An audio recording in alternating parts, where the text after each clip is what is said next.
Virginia. Bob! How the heck are you, buddy? I'm in lockdown. That's how I am. Oh, good.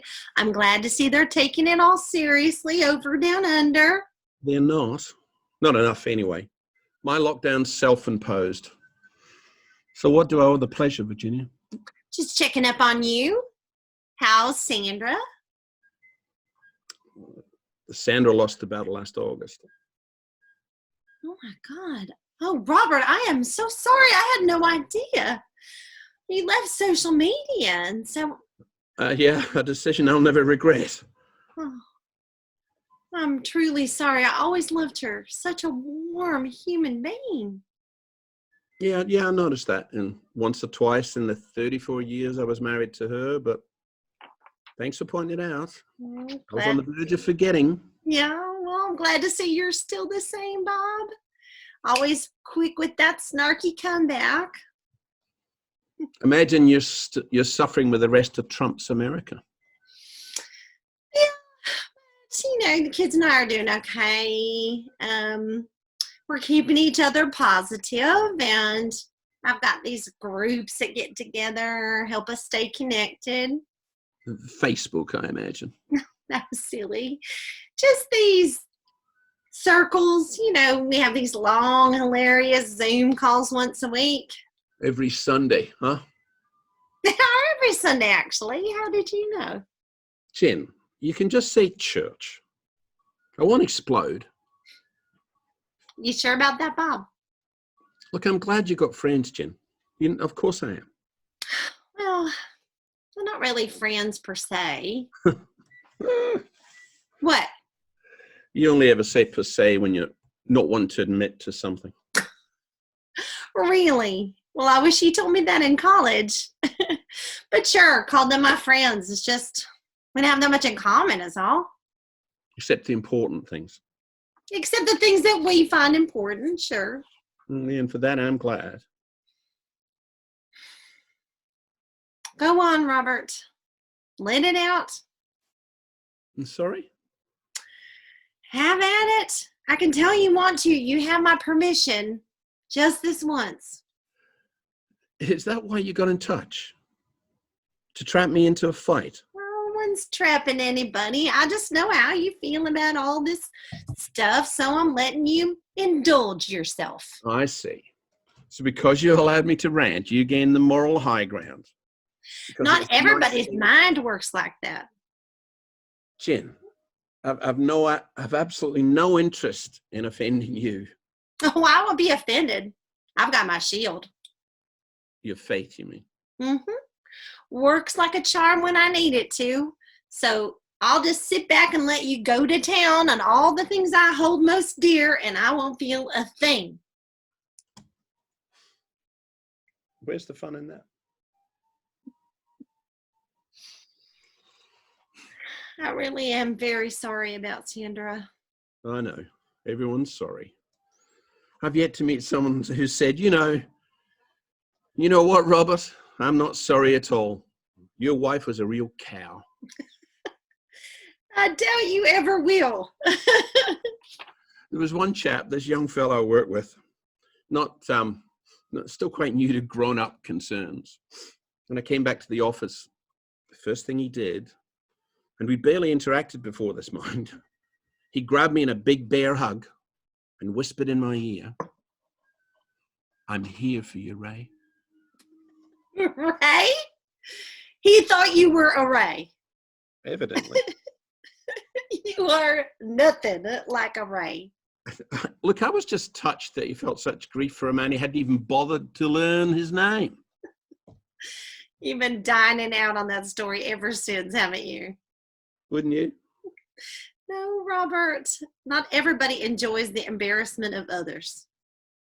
Oh, you're an exemplar Christian. Are you kidding? I drink, I still smoke, I swear like a trooper when things don't go my way. The other day I was in the supermarket and I actually grabbed a frozen pizza when this guy was about to take it, and he was old.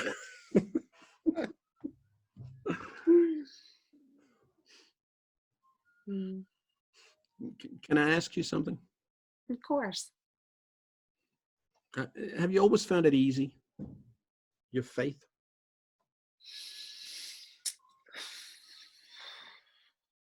Usually. But there's sometimes when it's the hardest thing in the world, I can tell you. Like over here, right now, things are bleak. And some of us are doing okay. We're finding it's not too hard to hold on to our faith, but there are other people. And when the world looks the way it does, and things just seem to get worse and worse, and their friends and their family are getting sick, and I don't know whether to send their kids to school or wear a mask, and there's no clear guidance anywhere, and they're looking for God in all this, you know? And they can't find him? No, see, that's one of the big things you've never really understood. Once you find him, he's easy to find because it's just, Everywhere. well, yeah. It's, but when the world looks the way it does right now, some people find it really hard to make that connection, you know?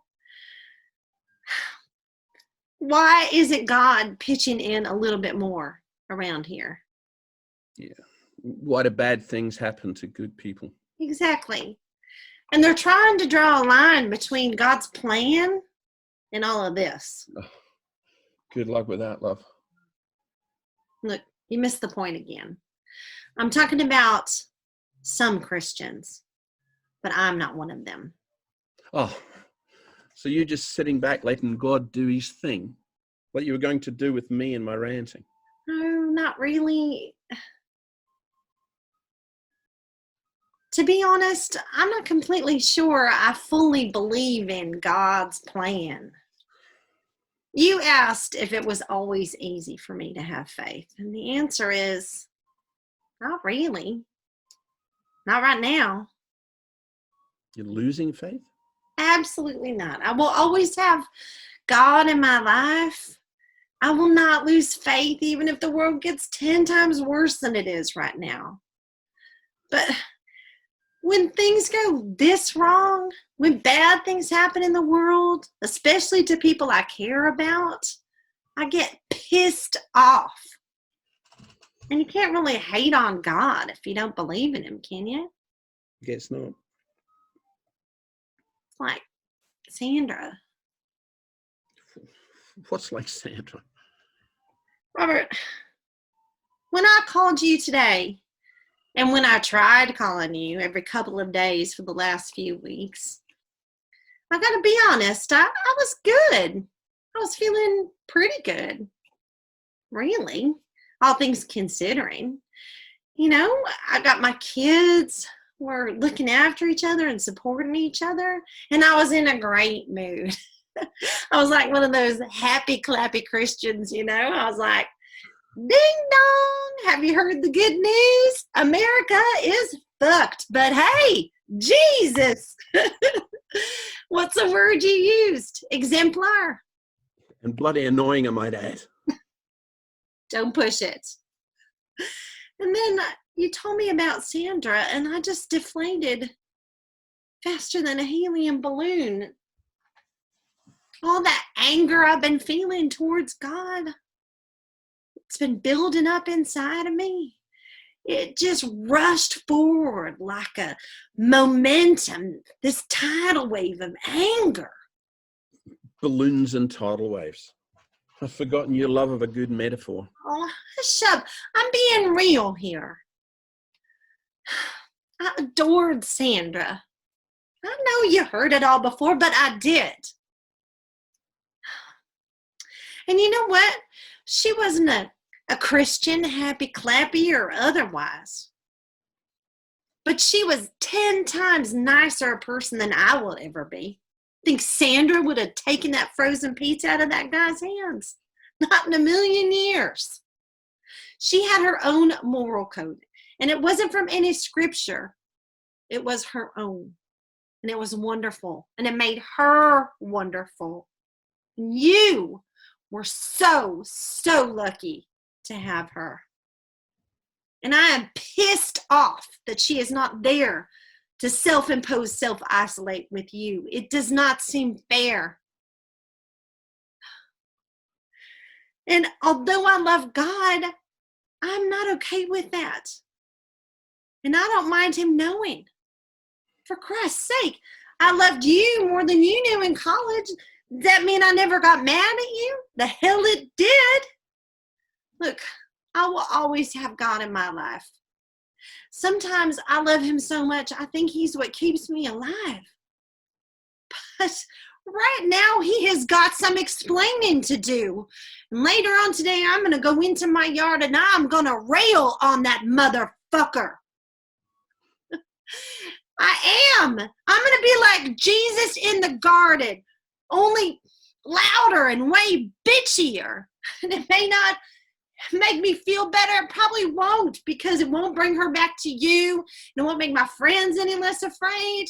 And it won't send the president flying off into the sun, but I'm going to do it anyway, because that's what our relationship is like. It's real and it's honest and it's absolute and it's complicated and it's painful, but it's real. And I envy you, Robert, because you don't have to deal with that complication in your life, that constant conflict in your heart that's confusing and messes you up in your head. Stop. You want to talk about envy, Virginia? You really want to try suggesting it's hard for you because you envy me? When I put my wife into the earth, in my mind, she was a shell. I didn't feel a soul ascending to a higher plane. I knew I'd lost her and I'd never, ever see her again. I didn't just feel it, I knew it. My lack of faith that you envy, Jen, that is my faith. Who would wish that on themselves, that emptiness? What do you think I'll be doing for Easter? I'll tell you. I'll be doing exactly the same as every other day. That chap who called me Ray, he's Jewish as it turns out. He told me that in the same bear hug. Wished me a long life, which is apparently what they say when someone's... Anyway, it's Passover in a few days, and he emailed me last week going to his family's Seder. They're going digital this year because they can't do anything else. His parents are cooking a brisket. His sister's making this weird sounding bread. Challah? Bless you. Anyway, I said no. Of course I said no. I don't know his family from Adam. And it'd be weird for everybody involved. After I turned him down, I realized I was crying. Me, Jen, crying. First time since the funeral, I wager. And it took me a while, but eventually I worked it out. I was jealous.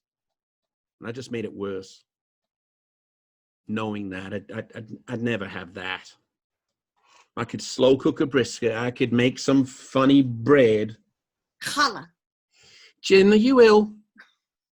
Maybe you should see her. Go on, Robert. Oh, fine. Well, I could do all that. I could watch a church service during Easter, and I'd be apart from it.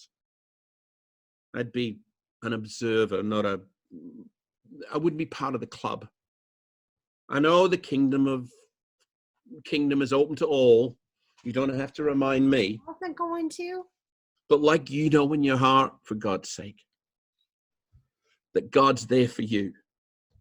I know in my heart of hearts he's not. So I envy you, Jen, for knowing he's there and for knowing my Sandra's safe and well where she is. I'll always be in awe of you for that, Jen. I always will. Okay, well, can we agree that we're going to envy each other forever? Yeah. At least we've still got things in common. We had others. Okay. Envy and a passionate love for jazz. Actually, can I make a slight confession? Oh, no. Don't tell me you never liked jazz. All right, we'll leave that unstated. Well, look, I gotta go. I gotta Dating Gethsemane. Stay safe, okay? You too. You pulled it out of his hands. What? The frozen pizza. You wrestled it out of an old man's. Don't tell the big guy, okay? Good night, Jen. Shalom, Ray. Bye.